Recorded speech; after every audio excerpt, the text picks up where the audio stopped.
시청자 여러분 안녕하십니까. 월가 새벽 배송 출발합니다. 미국 재무부가 장기 국채금리 급등을 막기 위해 전격적인 국채 바이백에 나섰지만 그 효과는 하루를 넘기지 못했습니다. 장기금리가 다시 뛰고 국제유가까지 상승하면서 뉴욕 증시 3대 지수 모두 일제히 하락으로 마감을 했는데요. 여기에 월마트가 소비 둔화 우려까지 겹치면서 투자 심리를 짓눌렀습니다. 자세한 마감 수치 확인해 보도록 하겠습니다. 네, 오늘 시장 3대 지수 모두 약세를 보였습니다. 다우존스 지수는 1% 넘게 밀리면서 52,759선에서 거래를 마감했고요. 나스닥 지수도 1% 하락, S&P 500 지수도 1% 가까이 하락하면서 7,641선에서 거래를 마쳤습니다. 국제유가도 올랐습니다. 트럼프 대통령이 이란을 상대로 강력한 경제적 압박을 예고하면서 평화협상 전망에 다시금 불확실성이 커진 건데요. 벤선튼 장관은 이날 미국이 이란의 교역 상대를 경제적으로 고립시키기 위한 계획을 조만간 공개할 것이라고 밝혔습니다. 오는 24일에 기자회견을 열어서 구체적인 내용을 설명할 예정이라고 밝혔는데요. 이 소식에 국제유가 다시금 상승 탄력 받아갑니다. 브렌트유는 93.42달러, 그리고 WTI도 88.15달러에 거래를 마쳤습니다. 이렇게 유가가 상승하면서 장기금리에는 부담이 될 수밖에 없겠죠. 미국 재무부가 전날 발표한 국채 바이백 확대 조치가 단기 처방이다라는 시장의 평가가 잇따르면서 국채금리가 반등하는 흐름을 보였습니다. 결국 이날 시장은 재무부가 장기금리 상승을 막을 의지가 있다는 것과 실제로 금리를 낮출 능력이 있다는 것은 별개의 문제로 봐야 한다는 점을 확인하면서 하루 만에 다시 상승으로 돌아선 건데요. 미 국채 10년물은 1% 오르면서 4.7% 부근까지 다시금 올라온 모습이고요. 미 국채 30년물 1%대 오름세 가져가면서 5.24%까지 상승했습니다. 단기물 가운데 2년물은 0.2% 상승하면서 4.18%의 거래를 마쳤습니다. 필라델피아 반도체 지수 살펴볼까요? 강하지는 않지만 그래도 조금의 상승세를 보여줬던 하루였습니다. 메모리 업체들의 상승이 좀 눈에 띄었는데요. 필라델피아 반도체 지수 11,800선에서 거래를 마쳤고요. 오늘장에서 SK 하이닉스의 상승이 좀 있었던 만큼 한국 반도체 기업들의 비중이 높은 ETF, EWY가 2% 넘게 상승하는 흐름을 보였습니다. 이어서 섹터별로 어떤 흐름을 보였는지 표로 확인해 보겠습니다. 오늘 전반적으로 섹터가 내린 만큼 대부분 빨간불을 켜고 있습니다. 에너지 섹터가 가장 강한데요. 0.38% 상승, 그리고 부동산 쪽이 0.15% 상승으로 마감을 했습니다.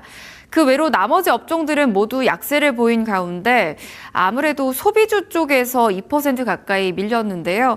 월마트가 오늘 좀 많이 빠지면서 소비 섹터에서 2% 가까이 밀렸고요. 헬스케어 업종도 어제 모더나가 급격하게 오른 데에 따른 차익 실현 물량이 나오면서 헬스케어 업종 전반적으로 내림세를 보였습니다.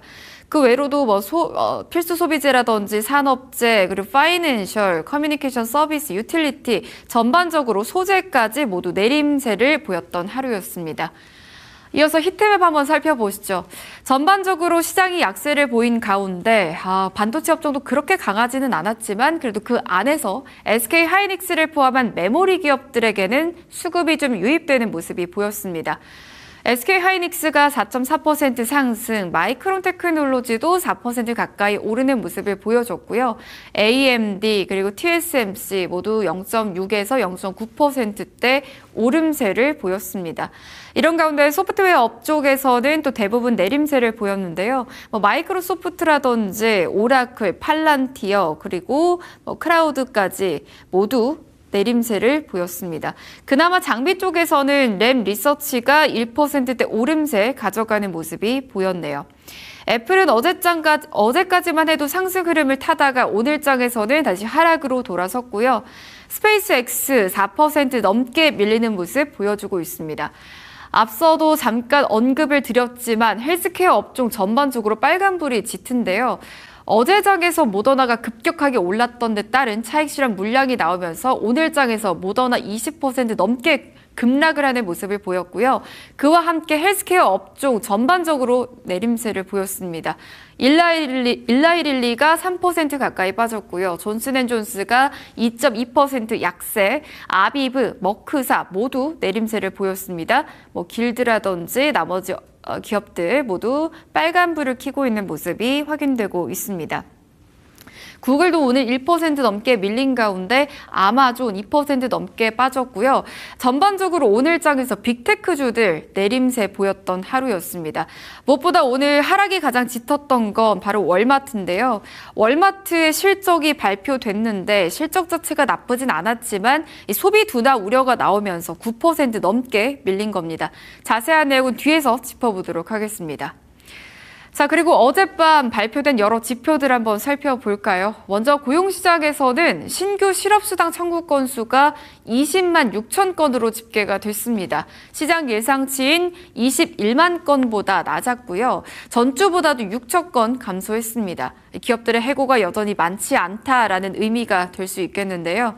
다만 계속 실업수당 청구 건수는 179만 9천 건으로 증가했습니다. 이를 함께 보면 미국 고용시장은 완전히 강한 모습이라기보다는 기업들이 기존 인력은 유지하면서 신규 채용에는 신중한 이른바 노하이어, 노파이어에 가까운 모습으로 볼 수 있겠습니다. 제조업 지수 한번 살펴볼까요? 제조업 지표는 오히려 상당히 강했습니다. 필라델피아 여는 제조업 지수는 8월에 47.4를 기록하면서 전월인 41.4보다 상승을 했고요. 시장 예상치였던 24.1도 크게 상회하는 흐름을 보였습니다. 0을 넘으면 제조업 경기가 확장되고 있다는 의미인데 이번 수치는 예상보다 훨씬 강한 제조업 활동을 보여줬습니다. 결국 오늘 나온 데이터를 종합해 보자면 미국 경기는 소비 쪽에서는 둔화 신호가 나타나고 있지만 고용과 제조업은 아직 상당히 견조한 모습이다. 이렇게 볼 수 있겠습니다. 특히 고용시장에서는 해고가 급증하지 않고 있고 제조업 역시 예상보다 강한 흐름을 보이고 있는 건데요. 따라서 현재 미국 경제를 한마디로 표현하면 침체보다는 둔화에 가깝다. 이렇게 볼 수 있겠습니다. 경기 하방 압력이 본격적으로 커졌다고 단정하기는 아직 이르다. 이렇게 정리해 볼 수 있겠습니다. 자, 이런 가운데 월마트가 시장 예상치를 웃도는 2분기 실적을 발표했습니다. 월마트의 2분기 매출은 1,879억 달러로 전년 대비 5.9% 증가를 했고요. 주당 순이익도 81센트로 시장 예상치인 74센트를 상회했습니다. 영업이 역시 28.8% 증가하는 흐름을 보였는데요. 그런데 시장의 반응은 정반대였습니다. 월마트의 주가는 실적 발표 이후 프리마켓에서 급락한 데 이어서 정규장에서도 추가 하락을 이어가면서 9% 넘게 밀렸는데요. 가장 큰 이유는 미국 소비의 핵심 지표인 동일 매장 매출 증가율이 2.6%에 그쳤기 때문입니다. 시장 예상치인 약 3.8%를 밑돌았고요. 6년여 만에 가장 낮은 수준의 증가율입니다. 특히 매장 방문객 증가율도 이전 분기에 3%에서 1.5%로 둔화됐는데요. 이렇게 고유가와 생활비 부담이 커지면서 소비자들이 선택적 소비보다 신중해지고 있다라는 분석이 나오고 있습니다. 다만 월마트 실적을 단순히 미국의 소비가 꺾였다라고 해석하는 것은 주의할 필요가 있겠는데요. 글로벌 이커머스 매출은 23% 증가를 했고요. 광고 사업도 강한 성장세를 이어갔습니다. 월마트는 올해 연간 매출 성장률 전망을 기존보다 높여서 4에서 5%로 제시를 했고요. 조정 EPS 전망도 2.86에서 2.87달러로 상향 조정했습니다. 결국 이번 월마트 실적에서 중요한 건 미국 소비가 무너졌다라는 게 아니라 소비의 온도가 낮아지고 있다는 점인데요. 즉 매출과 이익 자체는 견조하지만 오프라인 매장과 동일 매장 매출의 성장세가 둔화되고 있고 특히나 소비자들이 필수품 중심으로 지출을 조정하는 모습이 나타나고 있습니다. 따라서 이번 월마트의 실적은 미국 경제 전체 침체 신호라기보다는 높은 생활비와 유가 부담 속에서 미국 소비자들이 점점 더 가격에 민감해지고 있다라는 신호로 해석하는 것이 적절해 보입니다. 오늘 발표된 고용과 제조업 지표는 여전히 견조했던 만큼 앞으로는 미국 소비 둔화가 일시적인 현상인지 아니면 고용 시장까지 번지면서 경기 둔화로 이어질 것인지를 지켜볼 필요가 있겠습니다.